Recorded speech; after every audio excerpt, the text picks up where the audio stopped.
Libya کے دارالحکومت طرابلس کے بیشتر علاقے پر باغیوں کے قبضے کے بعد اب کرنل معمر قذافی کی رہائش گاہ کے نزدیک شدید لڑائی جاری ہے۔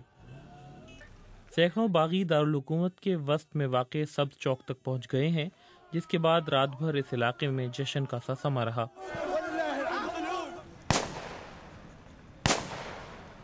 یہ وہی سبز چوک ہے جہاں ہر رات کو کرنل قذافی کی حمایت میں مظاہرے ہوتے رہے ہیں۔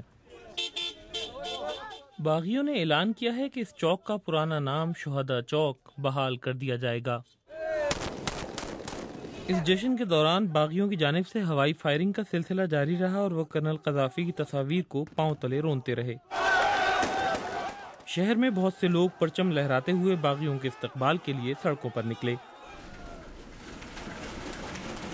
دارالحکومت میں داخل ہونے کے بعد باغیوں کو حکومتی فوج کی جانب سے زیادہ مزاحمت کا سامنا نہیں کرنا پڑا، تاہم اتوار اور پیر کی درمیانی شب طرابلس کے کچھ علاقوں میں لڑائی جاری رہی۔